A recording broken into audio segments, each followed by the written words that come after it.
Assalamualaikum warahmatullahi wabarakatuh. Terjumpa lagi belajar dalam sesi perbincangan kita untuk pendaraban dan pembahagian pecahan algebra. Tempoh hari kita telah belajar penambahan dan penolakan. Jadi kali ini kita akan melihat pendaraban dan pembahagian. Jadi macam mana kita nak menyelesaikan soalan-soalan pendaraban dan pembahagian pecahan algebra. Okey? Okey, contoh pertama, kita ada M tambah 2 per dengan M kuasa 2 tolak 4. Di tajuk ini, pelajar-pelajar perlu ada kemahiran pemfaktoran yang lebih yang telah pelajar-pelajar pelajari.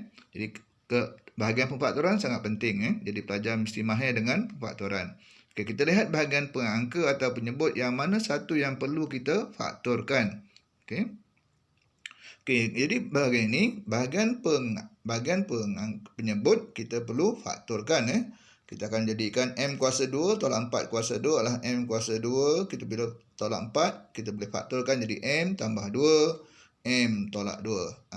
Jadi kita gunakan A kuasa 2 tolak B kuasa 2. Okey, jadi bahagian penyebut. Jadi bahagian pengangka, kekal M tambah 2, cikgu buat dalam kurungan. Di bahagian penyebut, cikgu buat dalam kurungan M tambah 2, M tolak 2.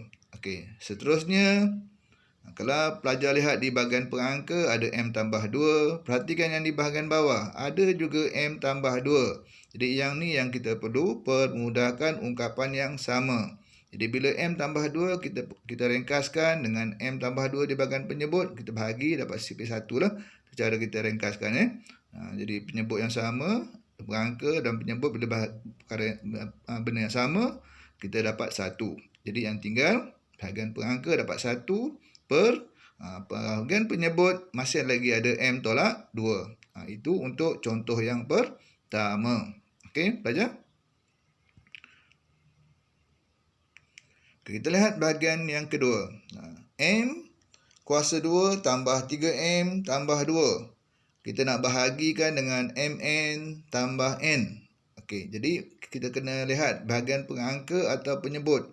Yang mana satu yang perlu kita faktorkan. Mungkin kedua-duanya perlu kita faktorkan. Jadi bahagian pengangka, bahagian atas, kita perlu faktorkan menghasilkan M tambah 2 kurungan M tambah 1. Kita boleh gunakan kaedah darab silang pelajar. Manakala di bahagian penyebut juga kita perlu faktorkan. So M, N tambah N, kita keluarkan faktor sepunyanya N. So dalam kurungan kita buat M tambah 1. Okey? Kita perhatikan Jadi kedua-dua bahagian penyebut dan pengangka kita mesti ada kemahiran pemfaktoran. Okey? Jadi itu kita faktorkan. Dan bila kita nak ringkaskan, permudahkan ungkapan-ungkapan yang sama, kita perlu lihat ungkapan yang sama. Contoh bahagian atas. Ada tak bahagian pengangka yang sama yang di bahagian bawah? Okey, kalau pelajar boleh kesan, boleh dapat kenal pasti, bagus.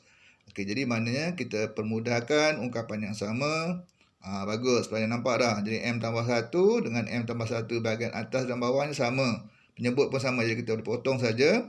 So, yang tinggal adalah M tambah 2 perkan dengan N saja. Itu adalah contoh yang kedua. Okey, mudah ya?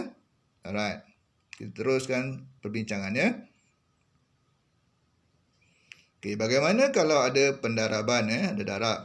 Okey, M tambah 3 per dengan 20N darab dengan 5MN tambah 10N per dengan M kuasa 2 tolak 9. Okey, hati-hati ada kedua pecahan dan di antara dua pecahan ni ada operasi darab. Okey. Okey, mudah saja. Kita tengok yang mana satu yang boleh kita faktorkan dulu. Okey, mungkin 5MN tambah 10N boleh faktorkan. Kita faktorkan akan menghasilkan, hati-hati faktor sepunya terbesar lah 5N. Jadi 5N kurungan M tambah dengan 2. Okey, itu untuk 5MN tambah 10N. Cikgu faktorkan tu. Manakala yang M kuasa 2 tolak 9 tu, bila faktorkan gunakan A kuasa 2 tolak B kuasa 2. Jadi akan menghasilkan M tolak 3, M tambah 3. Okey. Cikgu harap pelajar dah faham bahagian faktoran. Kalau kurang mahir, boleh latih balik Okey, jadi kita akan faktorkan.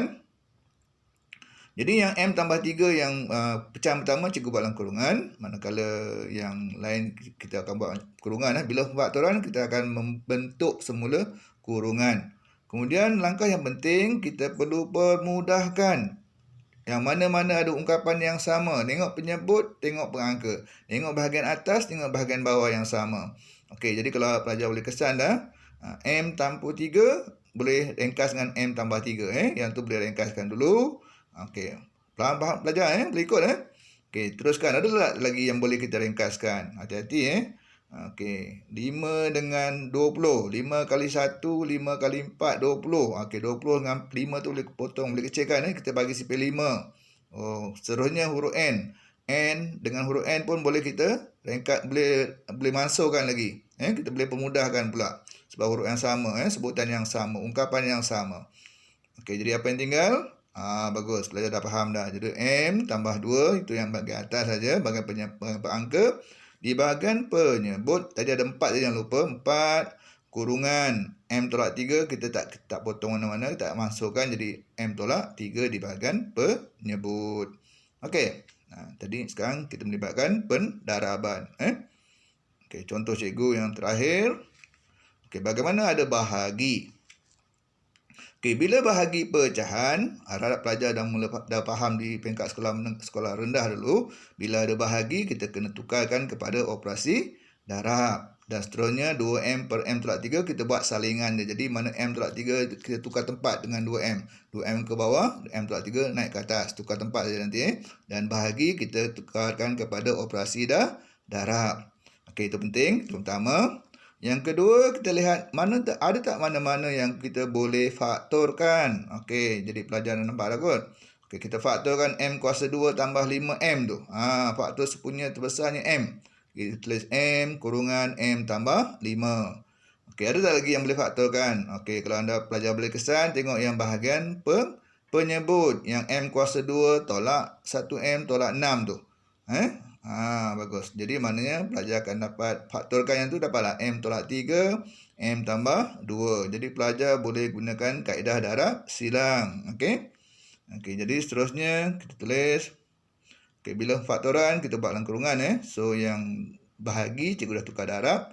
Yang M tolak 3 cikgu buat salingan dengan 2M tadi kita terbalikkan. Senang, bahasa yang mudah kita terbalikkan Okey, seterusnya kita ringkaskan ungkapan-ungkapan yang permudahkan ungkapan yang sama. Kita bahagi, kita potong saja. Contoh, ada tak kalau pelajar nampak Okey, M boleh bahagi dengan M dulu, yang mudah dulu Ada lagi tak lagi? Mungkin ada lagi. M tolak 3, M tolak 3. Bagus. Jadi ada lagi tak boleh kecilkan? Habis dah cikgu. So maknanya yang bahagian pengangka tinggallah M tambah 5.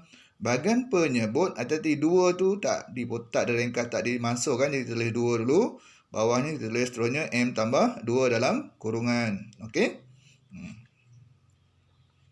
Okey, itu sahaja untuk perbincangan cikgu pada kali ini. InsyaAllah kita akan jumpa lagi. Assalamualaikum warahmatullahi wabarakatuh. Dan jumpa lagi.